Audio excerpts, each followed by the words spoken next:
So what you may not know about me is that I was deaf until I was age 6.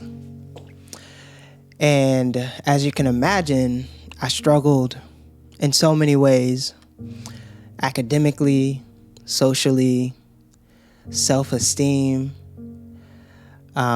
due to an infection and a buildup of fluids in my inner ear. I could only hear sounds about as well as someone 6 feet underwater. And, this disability, I found myself constantly being misunderstood by my family members, by my friends, my peers, even my own mother, who I wanted to understand me the most, truly struggled to understand me. And as you can imagine, I felt lost. I felt like there was nothing I could do about my situation. At 6 years old, however, my mother took me to an ear, nose, and throat specialist, and after extensive surgery and treatment, antibiotic treatment, and picking and prodding, my hearing was restored. And for the first time, I could hear the sounds around me. I could finally, for one, play outside with my friends. I could hear the cars zooming by. I could hear the nature. I could hear the wind. I could hear the trees. But most importantly, I could hear my mother's voice. I could hear my brother's laughter. I could hear the music, the R&B music channel playing on the TV. And if you didn't know, I am a singer. And so one day I'm going to sing for you guys in one of these videos, but not today. No. But one day, unfortunately, this disability, after 6 years old, this disability really, the challenges that it caused me still to this day, haven't gone away. I've had to struggle in school for many years, and it seemed never ending, by 6 years old, while my peers were already reciting the alphabet and the sounds that they made, I was just beginning to learn the alphabet. By third grade, while my peers in school, while my peers were reading to learn, I was just beginning to learn how to read. And it just seemed never ending. The struggles seemed never ending, and I developed really, really low self-esteem about myself. And I had this negative self-talk constantly playing in my head, about how I will never catch up. I will never be enough. It won't happen for me. It's just not in the cards for me to make it, to get there. And I believed it. For a long time, my negative self-talk took over me, and I started to even, act it out. I believed it so much that I didn't see it for myself any other way. And so at some point around 9 years old, a shift happened. I learned about my negative self-talk. I learned about mindfulness. And now I feel like I'm very much a mindful person, and I practice mindfulness, practice meditation, I practice loving kindness and compassion for others. And I learned a lot of this through studying mindfulness. In particular, something that has propelled my spiritual journey is a particular book. Now, this book is the best book I have ever laid my hands on. Hands down, the best book I have ever touched. I couldn't even recommend a better book for you guys other than this book. So far, right now, if there are other books that you guys recommend after we discuss this one, please do leave them in the comments, because I am open ears. But this book has been untouchable for me, and it is The Power of Now by Eckhart Tolle, or Eckhart Tolle. People pronounce it differently. And fun fact, this book is one of the this author was featured in Kendrick Lamar's newest album, Mr. Morale and the Big Steppers.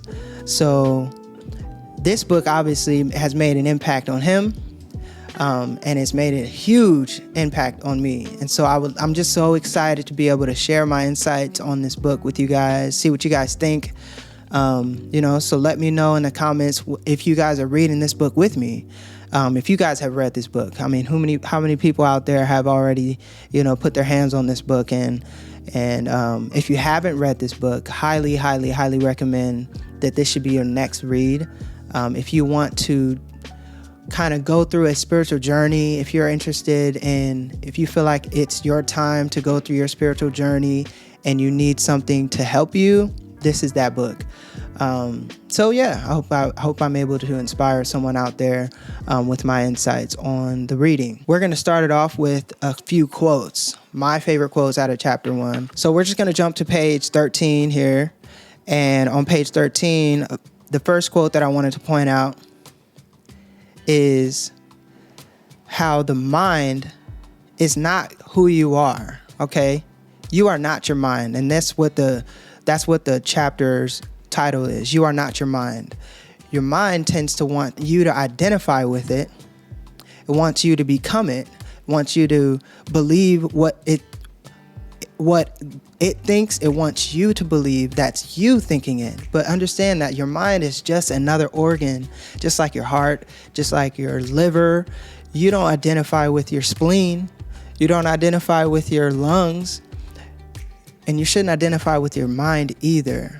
Understand that your mind is just a tool to be used. So without further ado, let's just jump into the first quote. The mind is a superb instrument if used rightly. Used wrongly, however, it becomes very destructive. To put it more accurately, it is not so much that you use your mind wrongly, you usually don't use it at all. It uses you. This is the disease.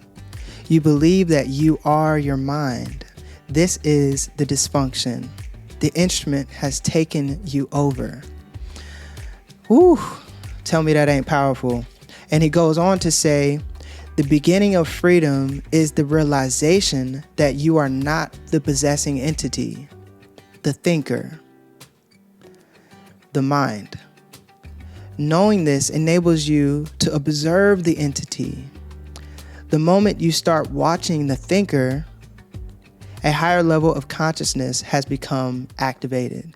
So before we go on to the last quote, he talks a lot about becoming the watcher, right? And what that means is pretty much, instead of identifying with the mind, allow the mind to be there, because what you are pure consciousness.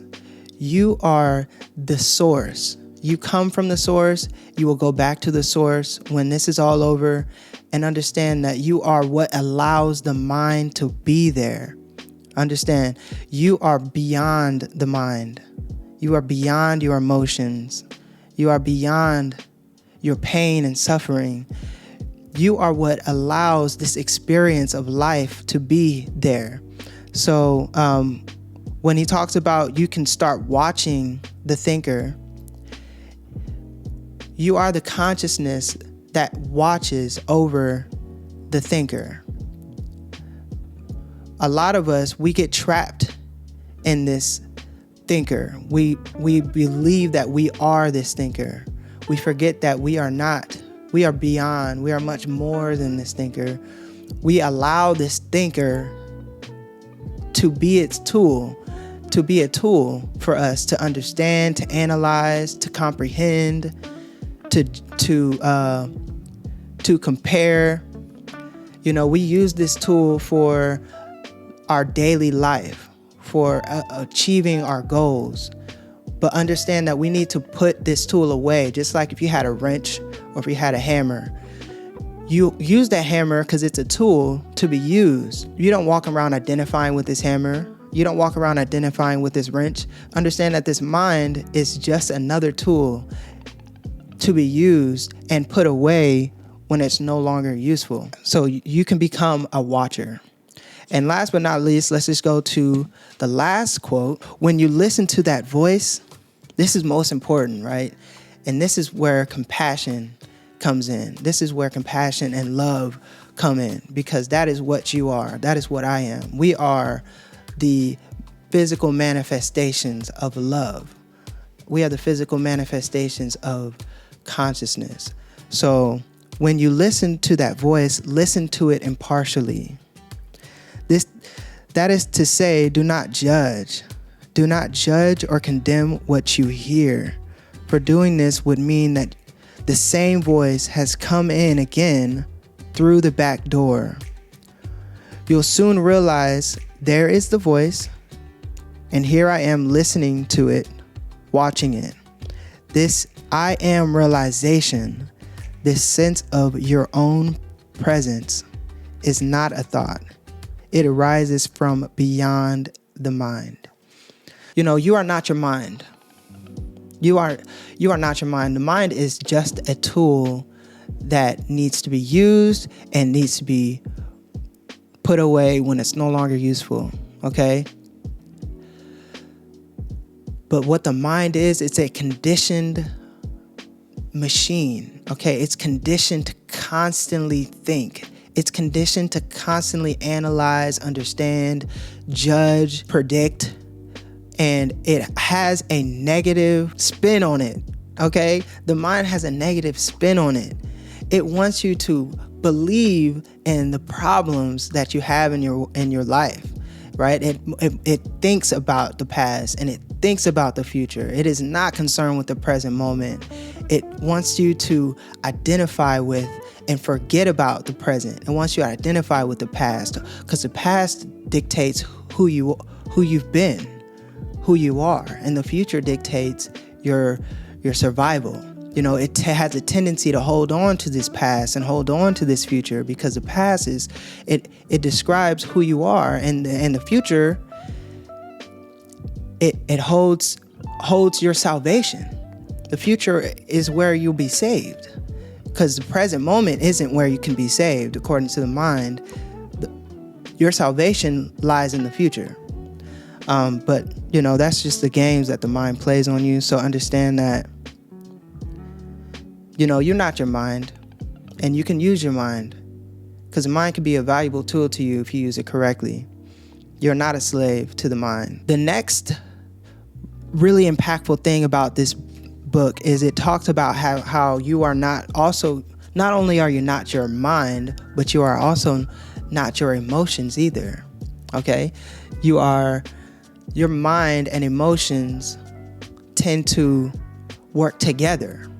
They tend to work together to fuel this thought pattern. That you may notice if you look, you may notice that you've kind of been carrying around this thought pattern for years, about yourself, about the world around you, about your judgments, your paradigms, what's wrong and what's right, your dislikes and likes, what's good, what's bad, and these thought patterns are cyclical, right? They work in tandem with your emotions. So on page 20, he talks about something called the pain body, all right? And the pain body is this monster that lives inside you and that wants you to believe in it, wants you to identify with it, because once you identify with it, you become this monster, And I'm just going to open up with some quotes real quick. Emotions arise at the place where mind and body meet. It is the body's reaction to your mind. Or you might say a reflection of your mind in the body. On page 21, the quote goes, "The more you are identified with your thinking, your likes and dislikes, your judgments and interpretations, which is to say, the less present you are as the watching consciousness, the stronger the emotional charge will be, whether you are aware of it or not, right? And so this is where it talks about you need to be aware of the thinker. You need to be aware of the thinker and be aware of the pain body. The pain body and the thinker work together to get you to identify with it. Last quote would be on page 23. This is where the vicious cycle takes place. Often a vicious cycle builds up between your thinking and the emotion. They feed each other. The thought pattern creates a magnified reflection of itself in the form of an emotion, and the vibrational frequency of the emotion keeps feeding the original thought pattern, right? And so this is that vicious cycle that just keeps going. This thought pattern you've been having since you were a kid, and you're like, damn, I'm not over this. You know, as a kid, for me, you know, I had really, really low self-esteem. You know, my self-esteem was so bad that I would give up before I even began a test. I would sit down at that test and I would already know I'm failing. I was so identified with my thought pattern that I didn't even have a chance. I didn't even have a choice. I felt like, at least. I felt like I didn't even have a choice. It wasn't even up to me anymore. As other kids were playing and taking extracurricular activities, I was in a special learning center going over the homework assignment for the 4th time, trying to understand the phonics of every word while trying to comprehend the paragraph or storyline. And it just, these things, all the opportunities that I had to miss out on as a child, it created this thought pattern in my head, making me believe that I wasn't good enough, that I wouldn't make it, that I wasn't capable. And my emotions would feed my thoughts. My thoughts would feed my emotions. And I would get so caught up in this cycle until I had to realize that there's a way out. There's a way out of this, right? It's called disidentifying with your thoughts. Disidentifying with your pain body, with the thinker, with the pain body. And there was an exercise that I learned at a program called Motivating the Teen Spirit by Lisa Nichols. Shameless shout out. What's up, Lisa? But there was a program called Negative Self-Talk. Okay? Negative self-talk. And what this program taught me, at 9 years old, I joined this program called Motivating the Teen Spirit. And I still teach there now, to this day. You would imagine a cassette player. Imagine like I guess we have iPhones now. So imagine like a play button and a pause button on, Apple Music. And you got 2 songs on your phone. You only got 2 songs, right? You got the negative self-talk and you got the powerful self-talk, right? And so what you would imagine doing is physically pressing pause on the negative, and physically, has to be physical, pressing play on the powerful. And so for me, I would press pause on the negative and play on the powerful, right? Pause on the negative, play on the powerful. And what it does is psychologically makes you disidentify with the thought patterns that have been taking you over, right? And as a young child, it worked. I would walk around school and I would be pressing on my forehead like this. I'd be like, and nobody would know what I'm doing, but I know exactly what I'm doing. I'm looking crazy, but look, it's working. I'm disidentifying with my thoughts.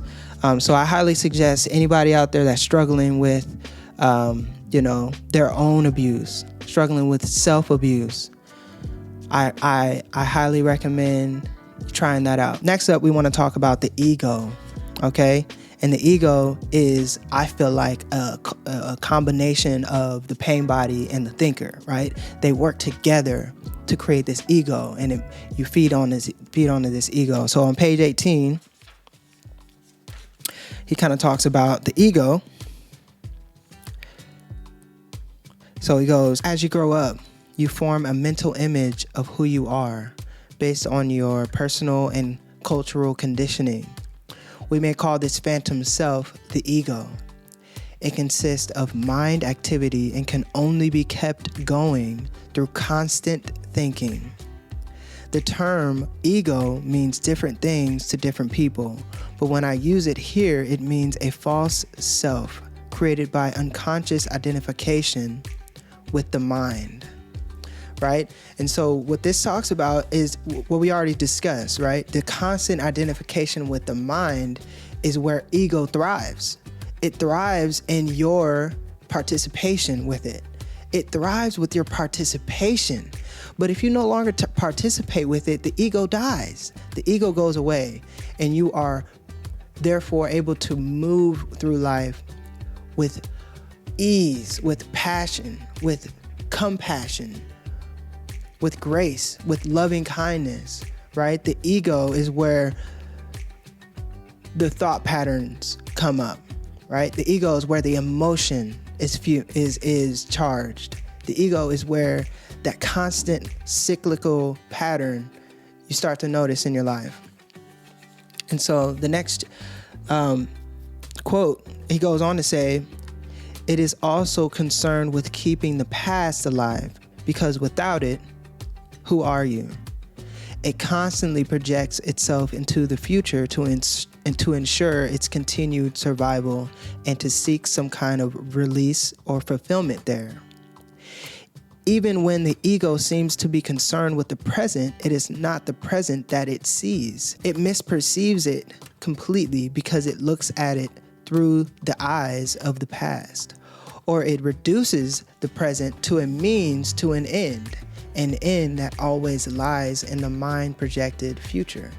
Observe your mind and you'll see that this is how it works. Try that. Observe your mind. He goes on to say, the present moment holds the key to liberation. But you cannot find the present moment as long as you are your mind. The present moment is not accessible to you as long as you are your mind. The mind has no access to the present moment, right? Because the mind can only perceive and understand things that have happened to you. The mind is a tool to understand and analyze. It is not something that is capable of seeing something for what it is.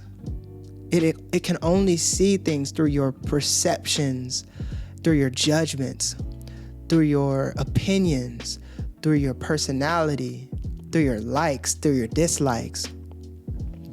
It can only see the past. It can only see the memories and judge the memories. Every time you meet someone, ask yourself, am I judging this person?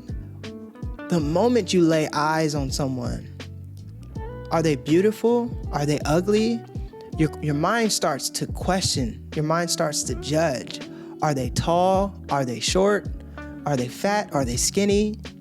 You know what I mean? And that's okay. It's not about not allowing your mind to do these things, because that is what the mind is there to do. It's going to do these things. The mind is a tool, and it's going to be, that's all it is capable of doing. It's capable of understanding, of perceiving, and of judging, right? But understand that you are not that. You are not the mind. You are beyond the mind. So while the mind is doing its thing, you can step out of that thing and watch it. Look at it. It's looking at the present moment with the eyes of the past.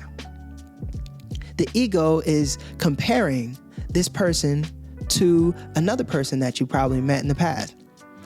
It's comparing this girl that you're looking at, this beautiful woman, to another beautiful woman. But don't identify with the thoughts. Don't identify with the thought patterns. Let the thought patterns be there, but watch them. Don't identify with them. Because the moment you identify with them, the ego has trapped you, right? You've been gotten by the ego. And so, the ego it's an illusion of control. Its role is to keep the constant negative chatter, keep the constant mind chatter going, because that's where the ego thrives. That's where the ego lives. It needs you to have unconscious identification with it, right? And our job is merely just to recognize it and to watch it. We're not supposed to judge it. We're not supposed to condemn it. We're not supposed to try and pretend it's not there. All we're supposed to do is bring our attention to it. And that's where our problems lie, right? Our problems lie in our unconscious identification with the mind. And our unconscious identification with the mind is where the ego lives, okay? And our problems lie there. In the present moment, you have no problems. You have no problems, right? Say your job just laid you off and you don't know where you're going to get your next paycheck from.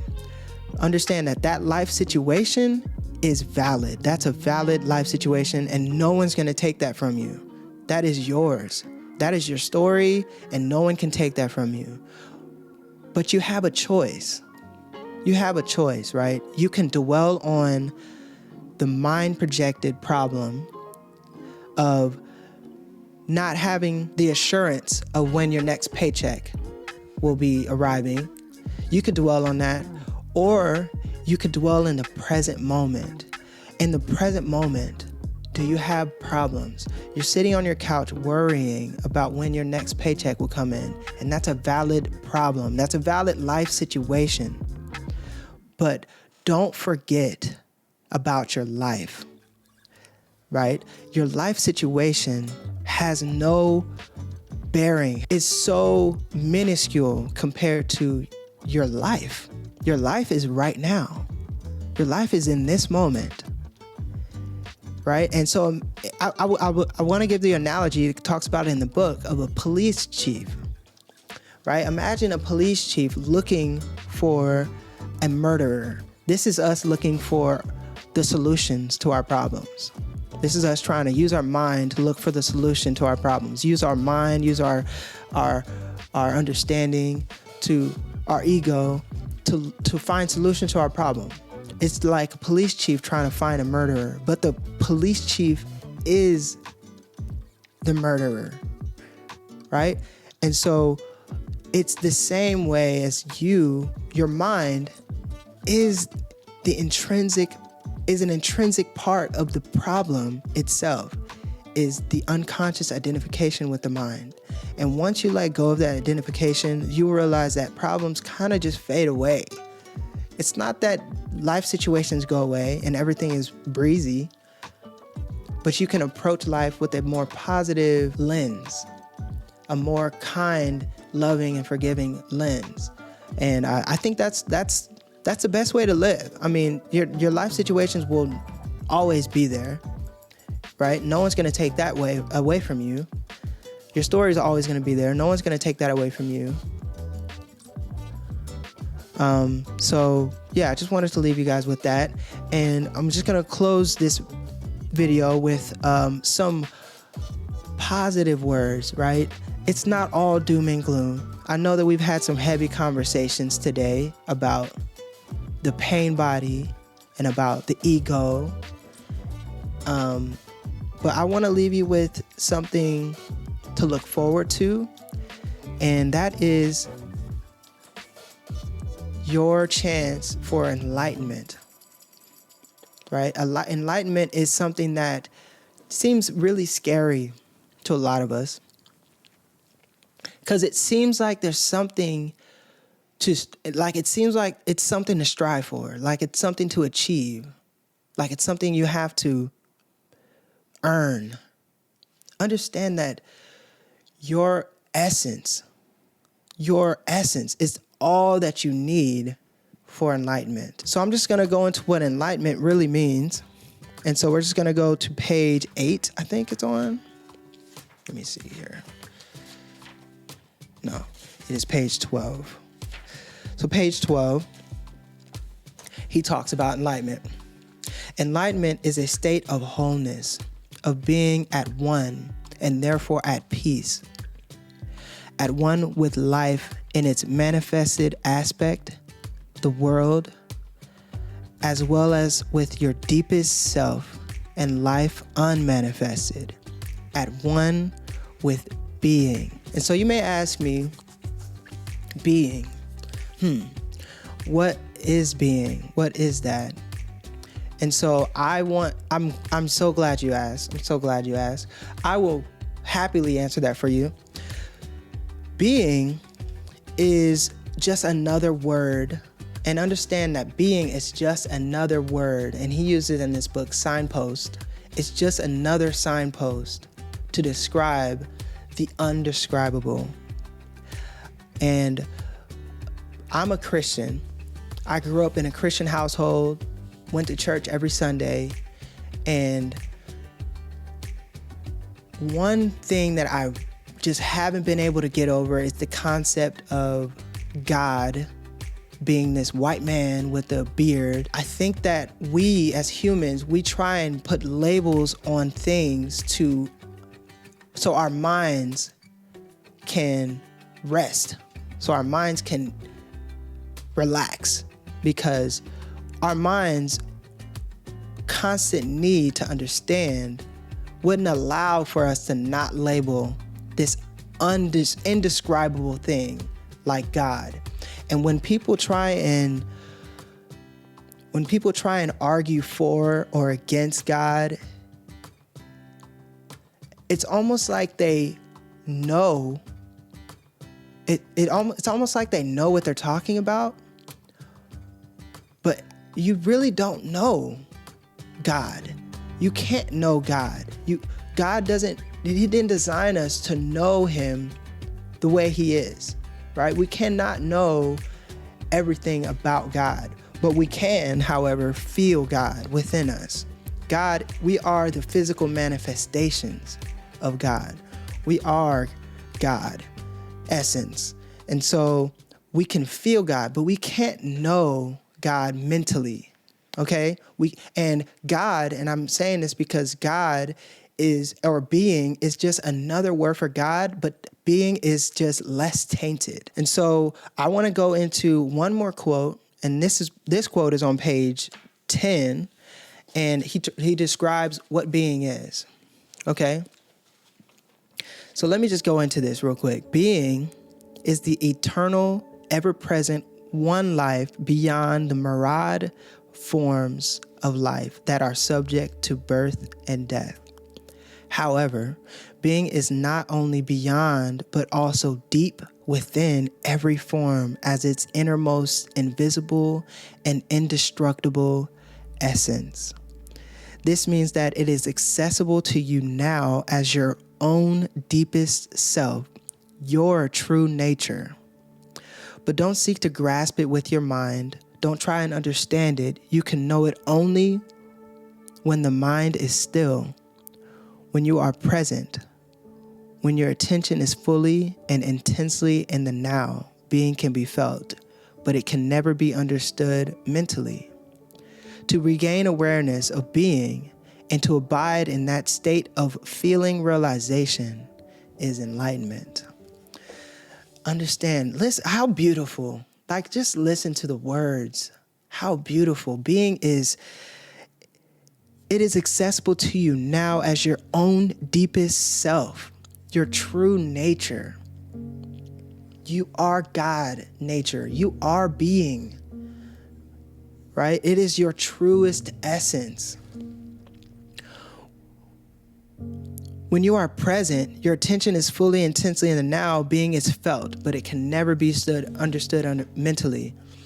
And I feel like a lot of us, we reject this so-called God or this so-called being as if we know what we're rejecting, right? But we're rejecting it because we can't fully understand it. Our minds aren't capable of understanding this thing. And so what we can't understand, we tend to reject, right?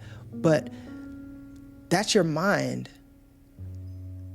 preventing you from accessing no mind, from stilling the mind. That's your mind preventing you, or your ego preventing you and seeking for its survival by preventing you of transmuting your ego. Okay? And so I want to leave you with that. And finding inner peace. Inner peace is accessible to you. Inner peace, joy, love, those are your truest essence. You are the manifestation of love, right? You are love. So it is, all of these things are accessible to you as your innermost essence. And you just have to still the mind and allow the mind to be a tool and not to identify with the mind. And, allow the ego to be there, but understand that it is the ego that separates you from all other things. It is the ego that puts this shade over your lens, making you think that you are separate from me. We all come from the same God. We all are manifestations of the same source. We are all being and oneness. And when we come to that oneness and that wholeness, that is enlightenment. That feeling realization is enlightenment. And so I'm so glad that I was able to share that with you guys. I hope this has touched someone listening. I hope that this journey that I'm on, I hope my fire lights a fire for someone else, right? And I hope that one day we can all be lit in some way, shape, or form and, realize this enlightenment thing is really just a choice. Really, it's just a choice to allow our minds to be still. And so I'm so glad that you guys were here with me during this journey. The path to inner peace starts with you. And so I thank you guys for listening. I hope someone has gotten some value out of today's video. I want to actually leave you with one last piece of wisdom from this book. And it's actually the first thing he says in the book. And it's about the beggar and the stranger. So on page 9, a beggar had been sitting by the side of a road for over 30 years. One day, a stranger walked by. "Spare me some change," mumbled the beggar, mechanically holding out his old baseball cap. "I have nothing to give you," said the stranger. Then he asked, "What's that you're sitting on?" "Nothing," replied the beggar. "Just an old box. I've been sitting on it for as long as I can remember." "Ever looked inside?" asked the stranger. "No," said the beggar. "What's the point? There's nothing in there." "Have a look inside," insisted the stranger. The beggar managed to pry open the lid. With astonishment, disbelief, and elation, he saw that the box was filled with gold. "I am that stranger who has nothing to give you, and who is telling you to look inside, not inside any box, as in the parable, but somewhere even closer, inside yourself." And so I just want to, if I could be that stranger for someone, to tell you to look inside yourself. Look inside and find the pot of gold that is within you. All the treasures of life, all the treasures that you can ever want on this earth, in this body, is already within you. And if I could be that stranger telling you to look inside, I've done my job. So thank you guys so much for listening. Again, Power of Now, chapter 1 today. Maybe chapter 2 will be up here. Maybe chapter 3 will be up here. I will be doing more videos like this. So if you guys like stuff like this, if you guys like this kind of content, please like, subscribe, share with your friends, share with anybody that is looking for some other salvation other than money, some other salvation other than materials, a salvation that is accessible to them right now, in this moment, in this present moment, right? If there's someone out there like that, please share this with them. And I do look forward to continuing this reading with you guys, and see you in the next video.